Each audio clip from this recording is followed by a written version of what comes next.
हुए उपचुनाव में इस बार जो वोट पड़े हैं और उसके बाद जो कल नतीजे आए हैं, तो उसको लेकर अब ये आम चर्चा है।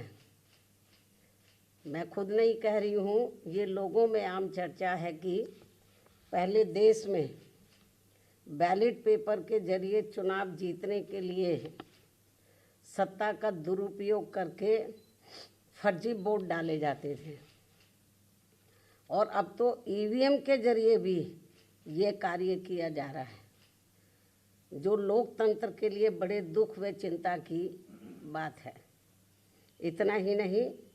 बल्कि देश में लोकसभा व राज्यों में विधानसभा आम चुनाव के साथ साथ खासकर उपचुनावों में तो अब ये कार्य काफ़ी खुलकर किया जा रहा है। और ये सब हमें हाल ही में हुए यूपी के उपचुनाव में काफ़ी कुछ देखने के लिए मिला है। और इस बार महाराष्ट्र स्टेट में विधानसभा के हुए आम चुनाव में भी इसको लेकर काफ़ी आवाज़ें उठाई जा रही हैं। ये अपने देश में यह लोकतंत्र के लिए बहुत बड़ी खतरे की घंटी भी है। ऐसी स्थिति में अब हमारी पार्टी ने ये फैसला लिया है कि जब तक देश में फर्जी वोटों को डालने से रोकने के लिए देश के चुनाव आयोग द्वारा कोई सख्त कदम नहीं उठाए जाते हैं, तो तब तक हमारी पार्टी देश में खासकर अब कोई भी उपचुनाव नहीं लड़ेगी। मैं उपचुनाव की बात कर रही हूँ, बाई इलेक्शन की। तो तब तक हमारी पार्टी देश में खासकर अब कोई भी उपचुनाव नहीं लड़ेगी। जबकि आम चुनाव में जब जनरल इलेक्शन होते हैं, जबकि आम चुनाव में इस मामले में थोड़ा बचाव जरूर हो जाता है, क्योंकि इनका अर्थात सरकारी मशीनरी का सत्ता परिवर्तन के डर की वजह से जब जनरल इलेक्शन होता है, जो पार्टी पावर में होती है, ज़रूरी नहीं है कि वो पार्टी पावर में फिर से लौट के आ जाए, दूसरी पार्टी भी आ सकती है।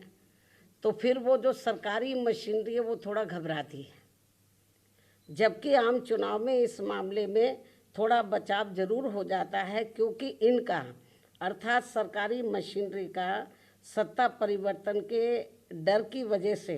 आम चुनाव में इनका जनता पर कोई ज़्यादा दबाव या डर आदि नहीं होता है, जिसे खास ध्यान में रखकर हमारी पार्टी देश में लोकसभा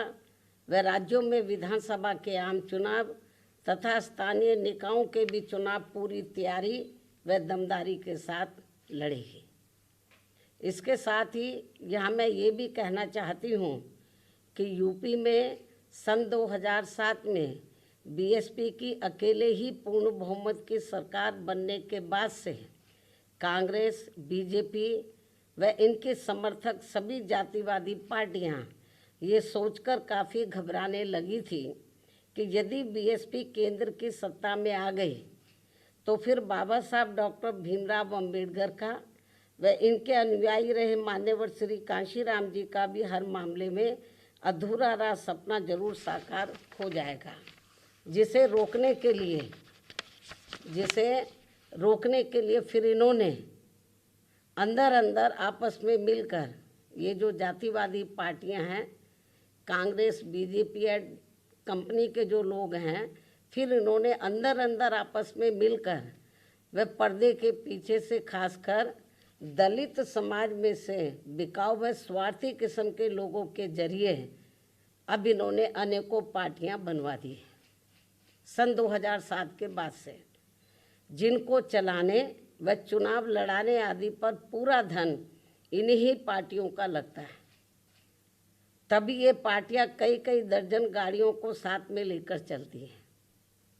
और अब तो ये हेलीकॉप्टर व प्लेन से चुनावी दौरा भी करते हैं।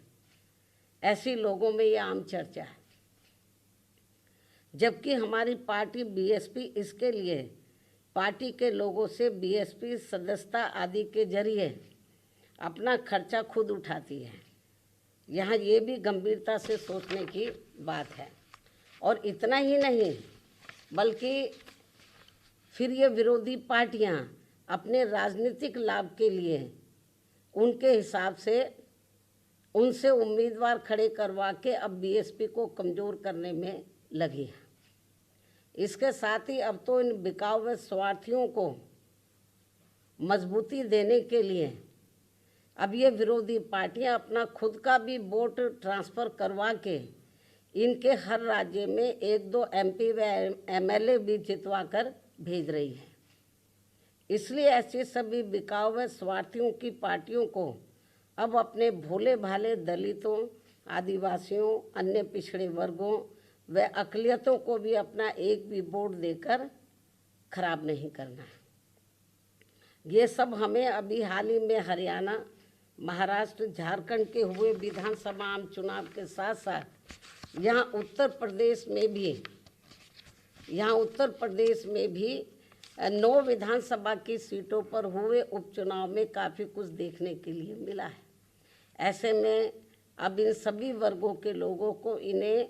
जाति, बरादरी, रिश्ते नातों, यार दोस्तों आदि के भी चक्कर में न पड़कर अपना वोट ऐसी किसी भी पार्टी को नहीं देना है,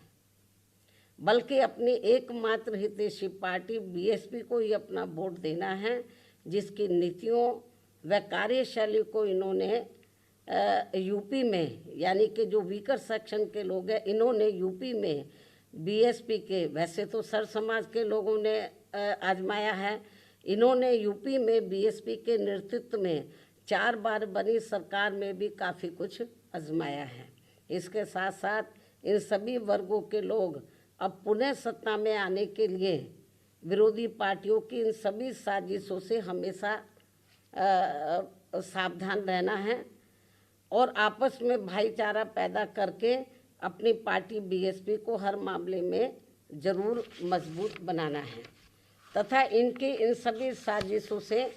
ये लोग हमेशा सावधान भी रहें। वर्तमान में समय की यही मांग है और सर्वजन हिताय व सर्वजन सुखाय के लिए इसकी ये खास ज़रूरत भी है। और अब मैं विरोधियों की इन सभी साजिशों के बीच अपनी पार्टी के लोगों ने अपने उम्मीदवारों को यहाँ उत्तर प्रदेश में, महाराष्ट्र में, झारखंड में और ख़ासकर उत्तर प्रदेश में जो 9 विधानसभा की सीटों पर बाई इलेक्शन हुए, तो इन सभी सीटों पर अपनी पार्टी के लोगों ने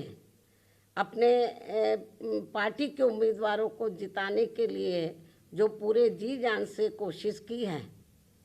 तो उनका मैं पूरे तय दिल से आभार प्रकट करते हुए अब मैं अपनी बात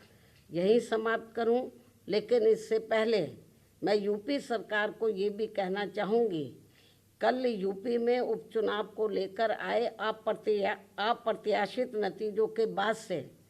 खासकर संभल जिला सहित पूरे मुरादाबाद मंडल में काफ़ी तनाव की स्थिति व्याप्त थी कल से ही। ऐसे में शासन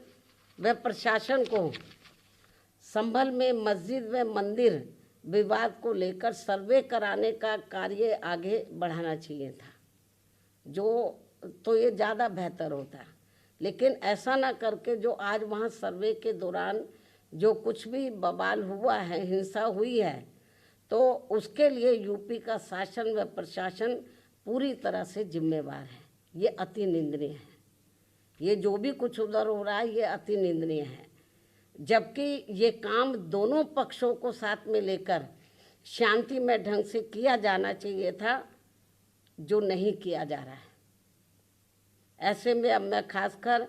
संभल के सभी लोगों से वहाँ शांति व्यवस्था बनाने की भी पुरजोर अपील करते हुए अपनी बात यहीं समाप्त करती हूँ। धन्यवाद। जय भीम व जय भारत।